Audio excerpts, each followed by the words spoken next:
आज हम बात करेंगे उस अदाकारा की जो विदेशी थी, लेकिन हिंदी सिनेमा में उन्होंने खूब नाम रोशन किया। एक के बाद एक हिट फिल्में देने के बाद विदेशी मूल की इस अदाकारा को भारतीय सिनेमा की फीमेल सुपरस्टार का दर्जा हासिल हुआ। बेहद खूबसूरत ये एक्ट्रेस उस दौर में सबसे ज्यादा फीस लेती थी। उस दौर में उन्हें बड़े पर्दे पर देखने के लिए दर्शक बेताब रहते थे। उस दौर की मूक फिल्मों में डायलॉग और गाने न होने के बाद भी इनके नाम पर फिल्में चलती थी। ये अदाकारा उस दौर की हाईएस्ट पेड एक्ट्रेस थी और हीरो से भी ज्यादा फीस लिया करती थी। हम बात कर रहे हैं सिनेमा इंडस्ट्री की सुपरस्टार सुलोचना यानी रूबी मेयर्स की। रिपोर्ट्स के मुताबिक उस दौर में रूबी मेयर्स 5,000 रूपए फीस लिया करती थी, जब हीरो 100 रूपए फीस लिया करते थे। उस समय महाराष्ट्र के गवर्नर की सैलरी भी उनसे बेहद कम थी। 1925 में फिल्मों में कदम रखने वाली रूबी ने करीब 65 साल के फिल्मी करियर में 107 से ज्यादा फिल्मों में अभिनय किया। रूबी मेयर्स का जन्म 1907 में पुणे महाराष्ट्र में एक बगदादी यहूदी परिवार में हुआ था। खर्च चलाने के लिए रूबी टेलीफोन ऑपरेटर की मामूली नौकरी किया करती थी। टाइपिंग स्पीड में उनका कोई मुकाबला नहीं था और खूबसूरती ऐसी कि जो भी उन्हें देखता ही रह जाता। इसी दौरान कोहिनूर फिल्म कंपनी के मोहन भवनानी की उन पर नजर पड़ी और रातों रात उनकी किस्मत बदल गई। मोहन भवनानी ने उनसे पूछा कि क्या वो सिनेमा में काम करेंगी, लेकिन तब रूबी ने साफ इनकार कर दिया। लेकिन बाद में उनके मनाने पर रूबी मान गई। रूबी को अभिनय का कोई अनुभव नहीं था। ये मूक फिल्मों का दौर था जब फिल्मों में न डायलॉग्स थे और न साउंड। रूबी ने 1925 की फिल्म वीरबाला से अपनी एक्टिंग करियर की शुरुआत की।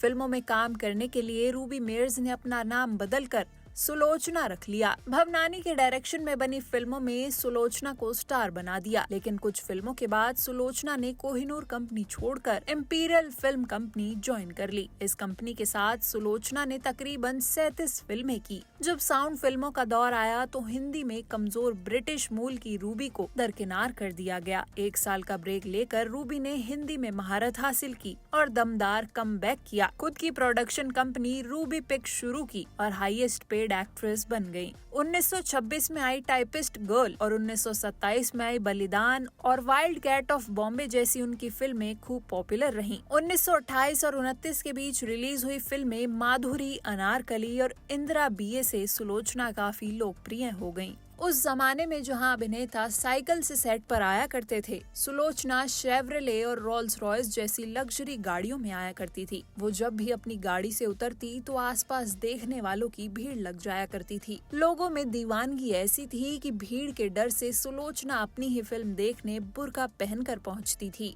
उस दौर में पर्दे में रहने वाली महिलाओं के लिए सुलोचना एक प्रेरणा बन गई। उन्होंने फिल्मों में स्विमिंग, हॉर्स राइडिंग और स्टंट जैसे सीन किए। यही नहीं, उस दौर में ही रांझा फिल्म में सुलोचना ने अपने को स्टार डी बिली मौर्य के साथ किसिंग सीन दिया, जिस पर खूब विवाद हुआ। रील के अलावा असल जिंदगी में भी सुलोचना बोल्डनेस से लोगों का ध्यान खींच लेती थी। रूबी मेयर्स उस जमाने की लड़कियों के लिए रोल मॉडल बन गई। नई अभिनेत्रियां उनको फॉलो किया करती थी और उनकी तरह ही कामयाबी का सपना देखती थी। रूबी बेहद कामयाब थी, लेकिन जब पहली बोलती फिल्म आलमारा आई तो मेकर्स ने उनकी जगह अभिनेत्री जुबैदा को कास्ट किया। इसकी वजह ये थी कि रूबी का हिंदी में हाथ तंग था, जबकि जुबैदा को हिंदी और उर्दू की अच्छी जानकारी थी। सुलोचना को ये बर्दाश्त नहीं हुआ। उन्होंने अपना स्टारडम बरकरार रखने के लिए फिल्मों से 1 साल का ब्रेक लिया और हिंदी सीखने लगी। इसी बीच सुलोचना की सभी मूक फिल्मों को साउंड के साथ दोबारा बनाया गया और इन फिल्मों में काफी अच्छा प्रदर्शन उन्होंने किया।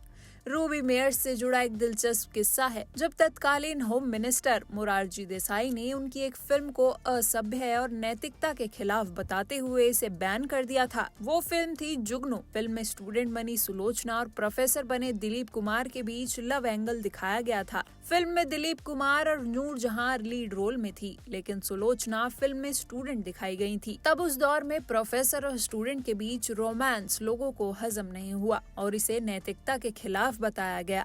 हालांकि बाद में रूबी का स्टारडम खत्म होने लगा जब नूरजहां, खुर्शीद, सुरैया जैसी नई अभिनेत्रियों ने सिनेमा में एंट्री की। कहा जाता है कि जब रूबी की फिल्म अनारकली तीसरी बार बनी तो सुलोचना को लीड रोल की बजाय सलीम की मां जोधा भाई का साइड रोल मिला। जब रूबी का स्टारडम खत्म होने लगा तो धीरे धीरे साइड रोल मिलने भी बंद हो गए। तब रूबी एक्स्ट्रा बनकर काम करने लगी। महंगे शौक रखने वाली रूबी को जब इंडस्ट्री में काम मिलना बंद हो गया तो आर्थिक तंगी का दौर शुरू हुआ, लेकिन उन्होंने कभी किसी के आगे हाथ नहीं फैलाया।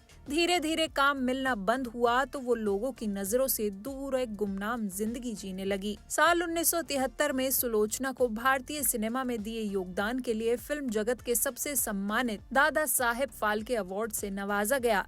10 अक्टूबर 1983 को रूबी मेयर्स ने दुनिया को अलविदा कह दिया। सुलोचना की जिंदगी एक सितारे की तरह थी, चमकदार, प्रेरणादायक और फिर धीरे धीरे ओझल होती हुई। उन्होंने एक ऐसे दौर में अपना मुकाम बनाया जब महिलाओं का फिल्मों में आना भी मुश्किल था। रूबी मेयर्स ने न सिर्फ सिनेमा की दिशा बदली, बल्कि ये भी साबित किया कि हुनर और हिम्मत के सामने भाषा या बैकग्राउंड मायने नहीं रखती। उनका सफर आज भी नई पीढ़ी के कलाकारों के लिए एक मिसाल है। तो फिलहाल के लिए बस इतना ही। बॉलीवुड जगत से जुड़े ऐसे ही और भी दिलचस्प किस्से जानने के लिए देखते रहिए TNP एक्सप्लोर।